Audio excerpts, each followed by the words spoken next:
Clube do Livro, por aqui na 103.3, Unicinos FM, também na TV Unicinos. O assunto desse clube é Clube da Luta, do Chuck Palahniuk. E agora, então, spoilers à frente, a gente vai falar sobre o desfecho, que na verdade nem é o desfecho, né? Essa revelação dos personagens do Tyler e do Joe acontece já, sei lá, pra fechar, sei lá, acho que é no último terço da história, eu acho. Vou te dizer exatamente até quando acontece.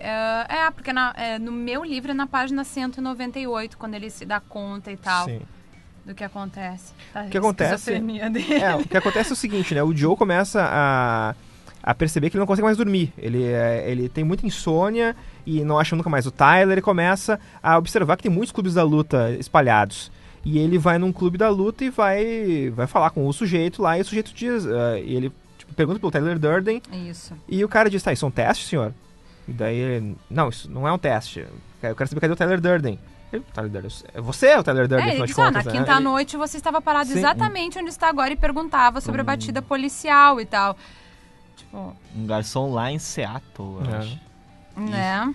E até tem essa questão do sono dele, né? Que, da insônia, no caso, que enquanto ele dormia, o Tyler armava tudo que ele precisava e tal. E daí ele tinha aquele plano de quanto mais, de que ele se sentia muito cansado, quanto mais ele dormisse para descansar, mais tempo ele daria ao Tyler para que ele armasse e tal. E o Tyler, no caso, nesse período do livro, o Tyler faz todas essas viagens para conhecer os outros clubes, e também ele faz algumas outras coisas, né, que são vários lugares que está disseminado. E desde o começo do livro ele fala isso, porque o Tyler ele tinha empregos noturnos. Sim. Todos os empregos do Tyler sempre são noturnos. Ele só não trabalhava num dia da semana, nos outros dias ele estava sempre envolvido em alguma coisa. E para ver como o lance do Clube da Luta e do próprio projeto e das ideias um tanto quanto subversivas do Tyler já estavam disseminados, é que o Joe entrava em todos os lugares, era chamado de senhor por várias pessoas e inclusive levava vantagens por isso, quer dizer, ele podia do tipo não pagar o ônibus, as pessoas darem lugar para ele sentar, às vezes não sabia por quê. Tem um momento que chamar o táxi, não precisa pagar. Tem um momento que ele vai numa lancheria lá e aí avisa lá pros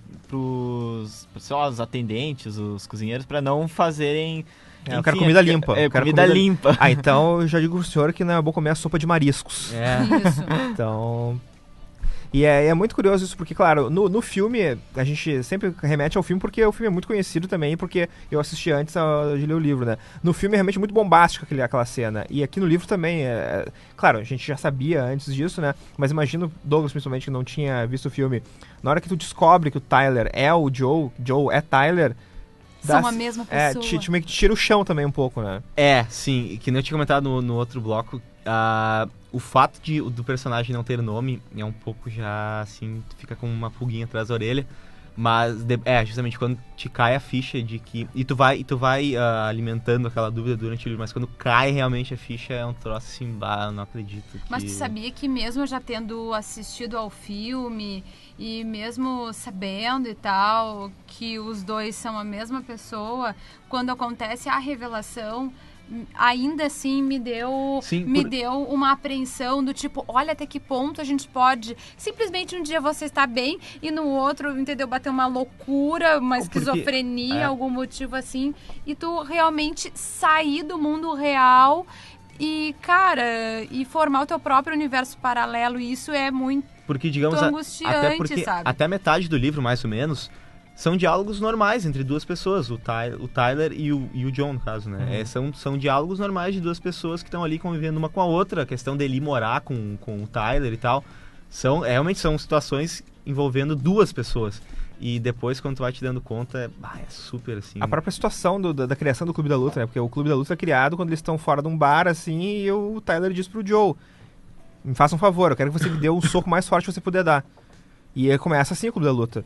E no fim ele tava se socando. Ele tá socando ele mesmo, né? Então é algo assim que... E até o momento que ele vai chantagear lá um gerente de hotel que ele trabalhava, que ele fazia todas essas porquices com a comida dos hóspedes. Ele ia denunciar e tal. Ele ia denunciar, ele começa a meio que simular uma agressão, né?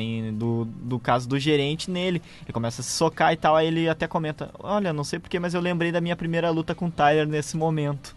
É aquela história, né? Quando tu já sabe o desfecho, né? Tu consegue ver todas as dicas que o Chuck Palahniuk vai dando. E ele não é... E isso que é curioso. Ele tenta te enganar no meio lá com o lance da Marla, mas ele não tenta, digamos, te enganar com coisas, sabe? Ele não rouba, no caso. Ele vai colocando dicas. E tu poderia perceber antes, se tu quisesse. Ou se tu conseguisse, sabe, meio que decodificar aquilo. Mas sabe que essa identificação das pessoas, como tratando ele por senhor e tal, e daí tu vai vendo assim que vão se misturando os dois personagens. Até uma admiração, né? No caso dele ganhar várias coisas pagas. Isso, acho que foi, assim, talvez a principal coisa que trouxe, assim, que fez com que a gente entendesse que era uma mesma pessoa. Acho que foi o principal. O próprio lance de quando ele começa a digitar, né? Digitar coisas e, enfim, e imprimir essas coisas e as cópias ficam na impressora e o chefe vem alcançar para ele, né? Pro Joe.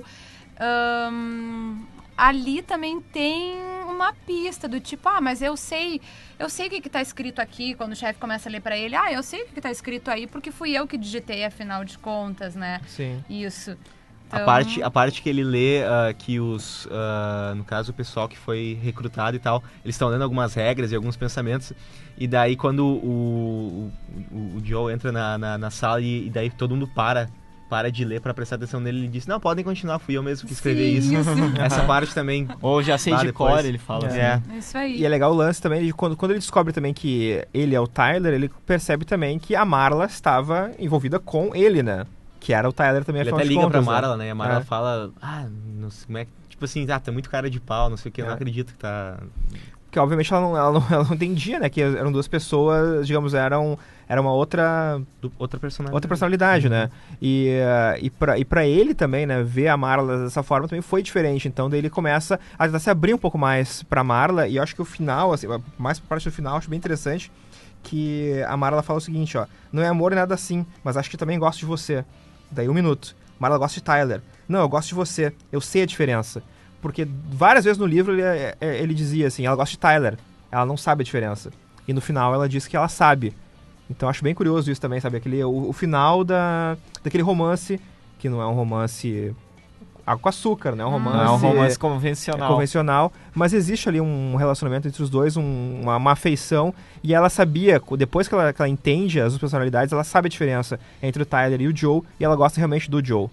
Eu acho que a morte do Bob também, né, que foi um estopim também para que o Joe comece a rever a própria questão do clube, né, do clube da luta. O Bob era um sujeito, então, aquele que ele conheceu, né, nesses clubes grupos de apoio. No grupo do câncer de testículo. E depois ele reencontra ele nesse clube da luta, né, no caso, nesse projeto de caos. E... O Bob era aquele que abraçava ele no grupo, assim, abraçava muito. E o Bob acho que também era um cara... Ele também era um cara meio desiludido, assim, porque ele fazia, digamos, ele era trimusculoso e tal, e vivia disso, né? Maromba, exatamente. Foi isso que ocasionou o câncer dele, alguma coisa ligada aos anabolizantes e esteroides, justamente. E no fim das contas, esse projeto sempre tinha algumas missões, as pessoas tinham que fazer algumas missões para que pudesse continuar no projeto. E numa dessas missões, o Bob acabou morrendo.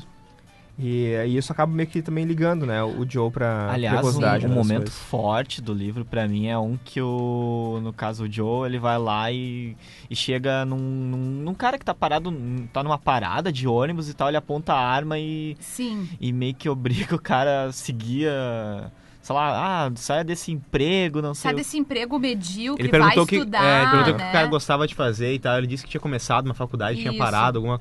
Ou seja, ele deu ali um calor no cara para que ele fosse atrás daquilo que ele queria e tal. No caso, assim, a ameaça dele foi para que ele desse valor à vida dele e às oportunidades que ele poderia... Como ele diz depois, né? No dia seguinte vai ser o dia mais feliz da vida desse sujeito, porque ele ganhou a vida de volta, na verdade, exatamente. Né? Então, mas enfim, só para retomar essa questão do clube, ali quando acontece essa morte do Bob em uma missão, ele vai ao clube e pede para que todo mundo volte para casa e tal, para fechar o clube. Só que aí essas pessoas esses lutadores, no caso, não querem, né, isso. Até porque o Tyler já tinha avisado isso. Exatamente. Então, acontece aí uma reviravolta nesse sentido também, né? O Tyler diz, não deixem que o clube acabe, mesmo que eu mesmo venha aqui e diga que tem que terminar. Ele já meio que se armou também, né, um pouco nessa vez. E esses caras, então, começam a empreender também uma corrida, que não dura muito tempo aqui no livro, para pegar o Joe, né? Joe / Tyler.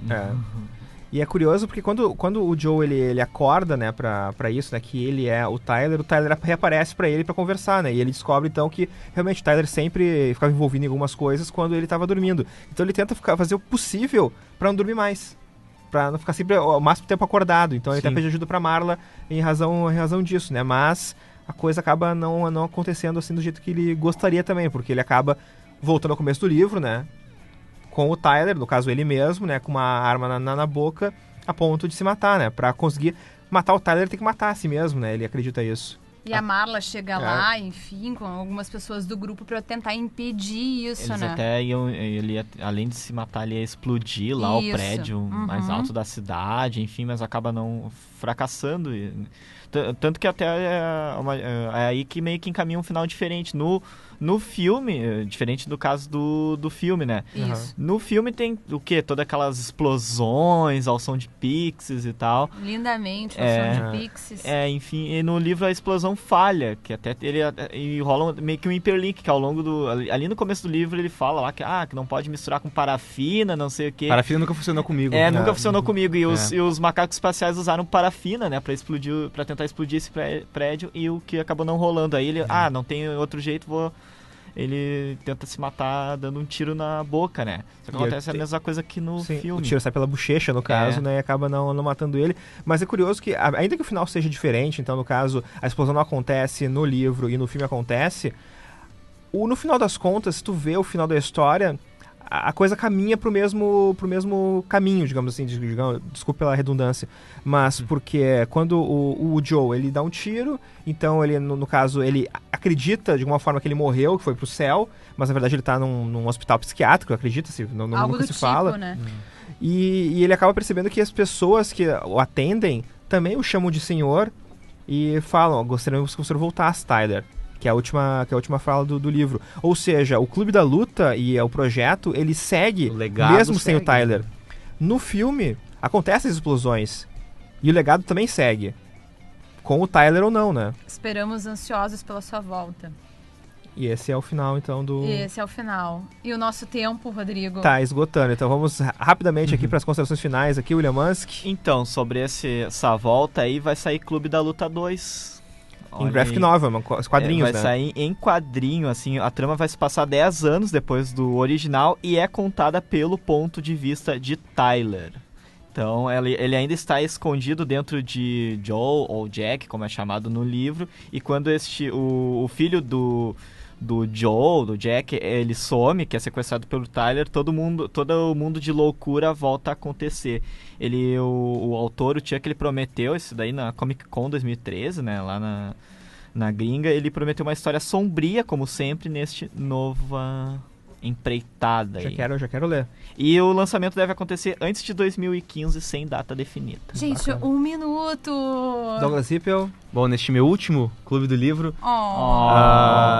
quero dizer que foi uma leitura muito surpreendente, principalmente porque eu não tinha visto o filme, muito boa, recomendo, e realmente é uma temática bem assim diferente, uma abordagem bem estranha, mas valeu muito a pena, gostei bastante do livro. Camila Kiel? Recomendo, né? Não tem muito o que falar, não dá muito tempo. Recomendo fortemente, por favor, leiam, é bom, porque a gente também... sinceramente, tem alguns momentos que a gente realmente dá razão, algumas ideias subversivas ali do Tyler, porque a sociedade é bem complicada mesmo, e viver nela pior ainda. A sociedade precisa das pessoas. O Chuck Palahniuk no Clube da Luta, eu gostei bastante da literatura também, pretendo ler outros livros do sujeito agora, a partir... Quando acabar essa temporada do Clube do Livro, pelo menos vai ter um pouco mais de tempo. Valeu, pessoal, então, pela sintonia, também pela audiência aí, nosso Clube do Livro na TV e na Rádio Unicinos. Até a próxima semana com mais um Clube do Livro.